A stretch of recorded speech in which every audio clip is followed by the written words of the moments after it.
Pax East has come and gone, and there's a lot of new information scattered around the net. I've been wanting to summarize what's been going on, but each week it seems like there's a little new nugget of info that some may or may not know about. So what I'm going to do is I'm going to hold off on any kind of gameplay footage breakdowns for now and only do highlights with each of the characters when I get to it. Plus, there's plenty of videos out there for anybody to watch, so I don't want to be too redundant.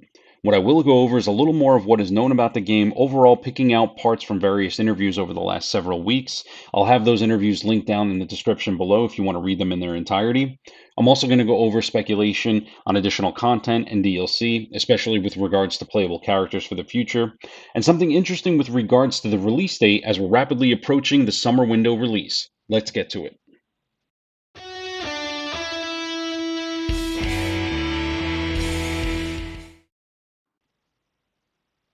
First, I need to target the second biggest elephant in the room, of course, the first being the release date, and that is Casey Jones and Miyamoto Usagi. Now, if I had a quarter for every time these two names were mentioned, whether it's in Discord or hell, even my own comment section, I think I'd be pretty wealthy at this rate.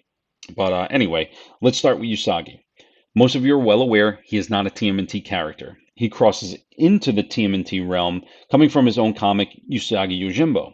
Now, that means Nickelodeon and its parent company Viacom do not own the rights to this character at all. Now, would it be great if he actually shows up for a cameo? Sure, that would be cool. Would it be great if he was a playable character in Shredder's Revenge? That would be even better. But I'm pretty sure at this rate it's not going to happen, either one of those things. Nickelodeon has a very strict set of guidelines that they're holding tribute to on who they can and cannot include in this game.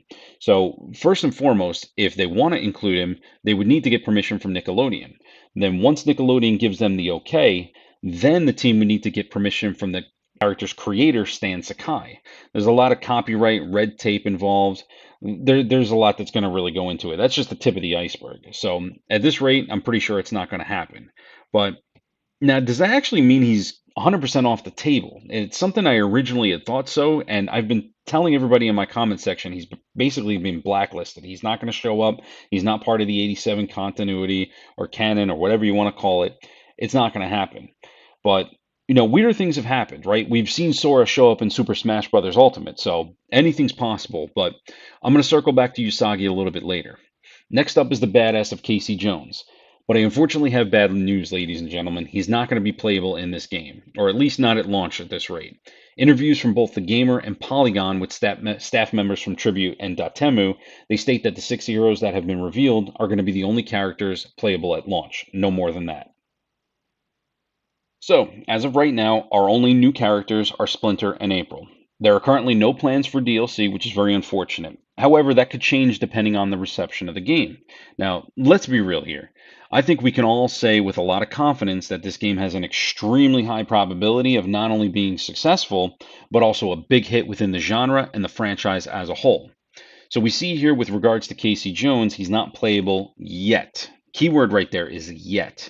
I think we will see him in some form of DLC in the future unless something completely out of left field send this game into the dumpster. So this leaves Usagi, but actually, let's pivot real quick. We've got this here from Discord regarding non-87 characters, which we were originally told were off the table by Tribute coming from Nickelodeon. Now, it actually looks like there may be some hope after all to see characters from other continuities, such as Jenica or Karai. And again, that's also if the game is successful and warrants DLC. So, what is this actually going to mean for Usagi? Now, even though he crossed over during the 87 run of the show, he's technically not part of the show. So, could he be included in this blanket statement here? So, if DLC is a possible thing and Nick gives the okay, and then the teams go through all that legal red tape and get permission from Sakai, we may actually get him after all. I still think it's unlikely, but at this rate, you never know. The next few bits of info are a little small, but they're worth noting. First, we've got a little more insight to how the game's story is going to be told. We see here that there's going to be two types of scenes. There's going to be the in-game animated ones. Basically, it's going to be the sprites moving around on the screen just the same as the player does. And then there's also going to be animated vignettes in between levels, which we've seen from games of old, not just TMNT. Now, if you've watched any of the gameplay footage from PAX, you'll see how beautifully these scenes are drawn up. Next thing that's pointed out here is that Leo addressed Rocksteady by name prior to their fight, and we have confirmation that some characters will have specific lines for different boss encounters. Love these additional lines that they're adding. It really adds to the immersion of the game, the storytelling, and especially the personality of each of the playable characters. Very cool. Moving on now, we have confirmation for the number of stages in the game. Everyone was hoping for about a minimum of 8 to 10.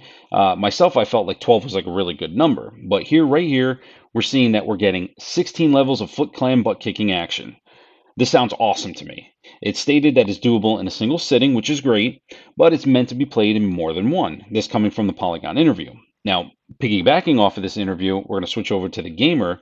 We're told that each stage could take approximately 10 minutes or so to complete, with the game taking about 3 hours to finish. Now, I'm not too sure about this considering most of the footage that I've been seeing, players have been making it through under that 10-minute margin. Now, all of this, of course, is objective based on the player skill, number of players playing, difficulty, etc., etc.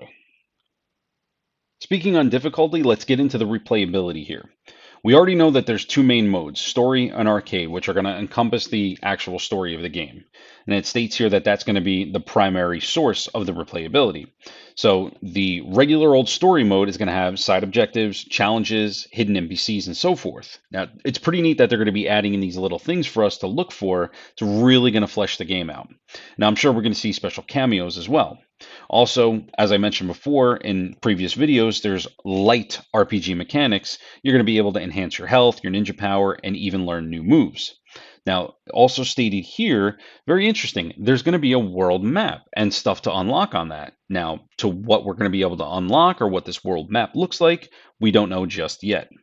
Moving on to the arcade mode, that's going to be your classic quarter eating experience where you're going to start with the base amount of health, lives, and ninja power, and it's going to be nothing but your skills, teamwork, and probably a little bit of luck just to get you through. And of course, the difficulty is going to have a little bit of a factor there.